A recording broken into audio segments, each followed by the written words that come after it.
안녕하십니까. 저는 KC 그린홀딩스의 기술 담당 임원을 하고 있는 박기서 부사장이라고 합니다. 오늘 한중 환경산업 협력 포럼에서 탄소 중립이라는 주제를 가지고 간단히 저희에 대한 소개와 발표를 할 수 있게 돼서 기쁘게 생각합니다. 저희 KC 그린홀딩스는 1973년도에 창업하여 지금까지 약 50년간 주로 환경과 에너지라는 주제를 가지고 업을 영위하고 있는 회사입니다. 한국의 환경산업 관련 기업으로서는 최초로 1994년도에 한국증권시장에 상장을 한 바 있고, 초기에 산업용 대기환경 설비를 하고 있는 사업에서 지속적으로 하고 있는 사업의 범위와 지역적 활동 범위를 넓혀가고 있습니다.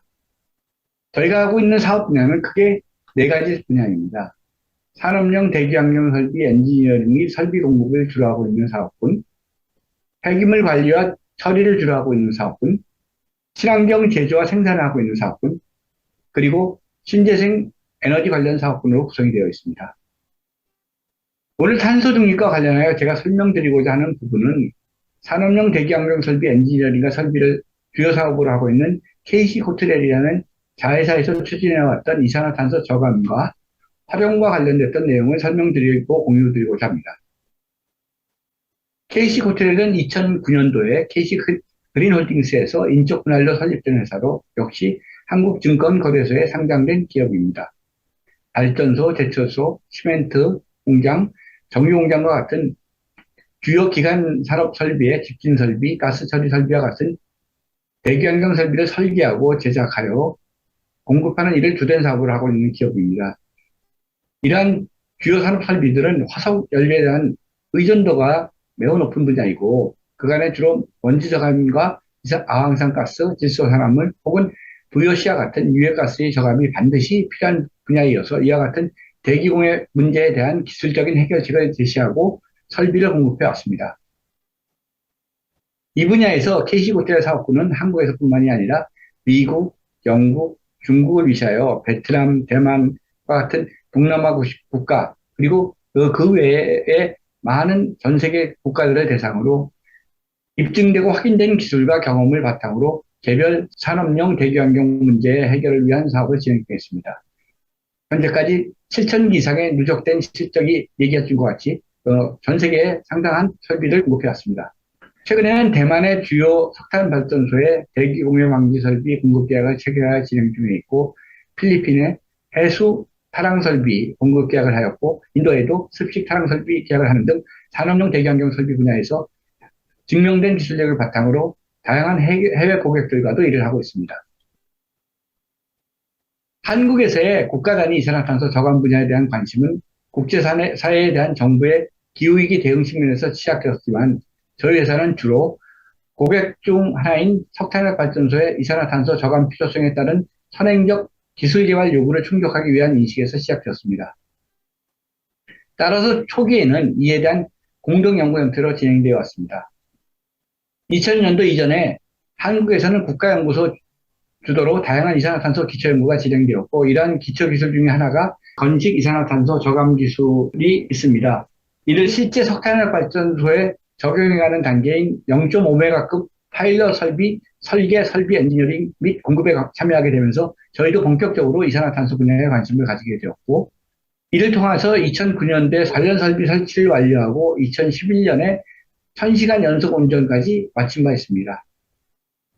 이와 동시에 2010년부터 0.5메가에서 취득한 각종 경험과 기술을 바탕으로 이를 10메가급수로 스케일업하는 상용화 연구과제를 같이 진행하게 되었는데, 2013년도에 설치를 완료하고 이후 운전 역량 강화를 위한 운전 및 운영기술 합려 과정을 거쳐서 현재 이르게 되었습니다.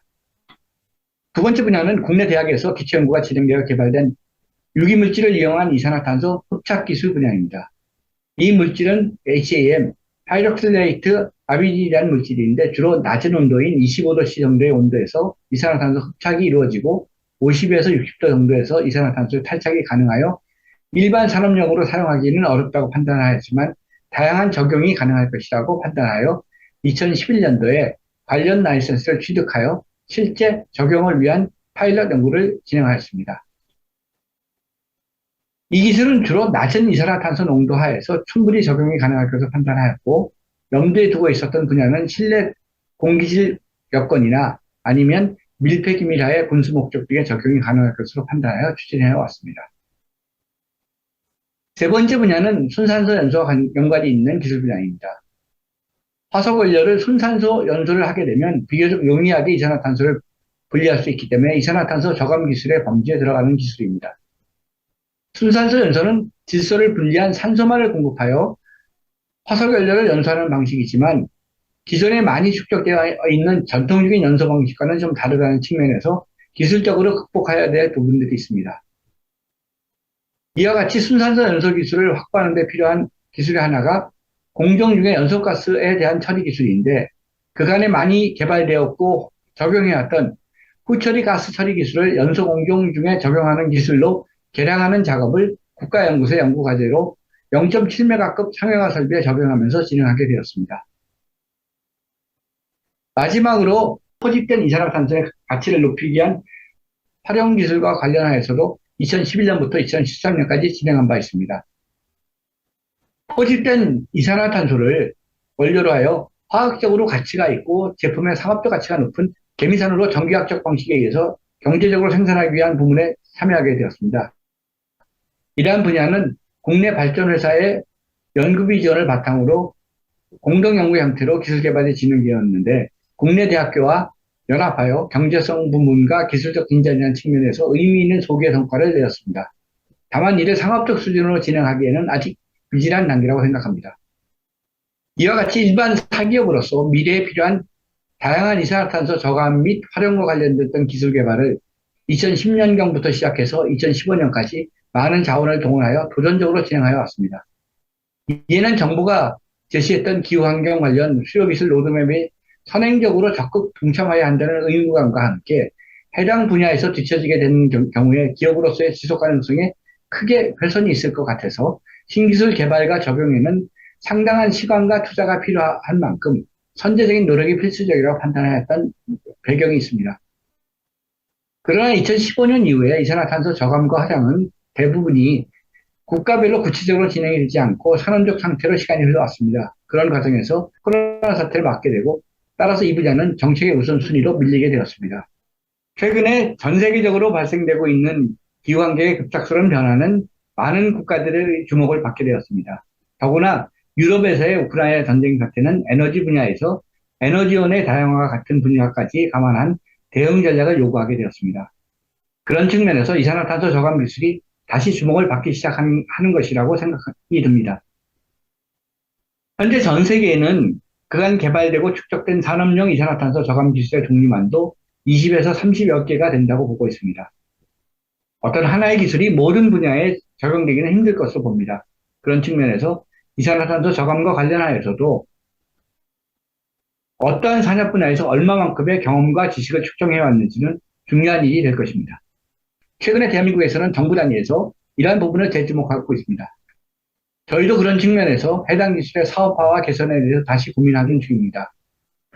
대한민국은 범정부 차원에서 산업 부문의 이산화탄소 저장 전주기 프로젝트를 계획하고 추진 중에 있습니다.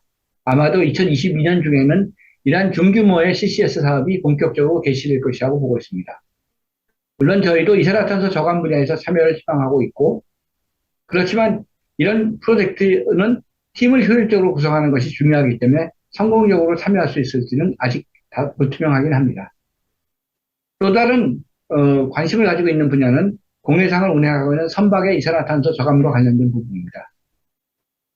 저희가 조선업을 주로 하고 있는 기업이 아니기 때문에 새로 건조하고 있는 선박에 메탄올 연료 가동 선박이나 LNG 선박 등에 참여하기는 어렵습니다만은 기존에 중유를 사용하는 많은 해운사들의 기존 선박들의 이산화탄소 저감은 참여가 가능할 것으로 보고 있습니다.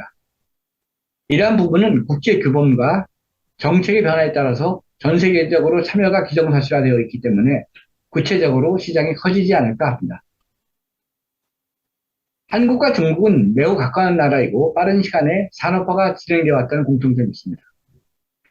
또한 에너지 사용의 큰 산업을 기반으로 성장해온 공통점도 있습니다. 이에 따라서 현재 기후 문제에 있어서도 많은 공통의 문제에 대한 관심이 있다고 봅니다.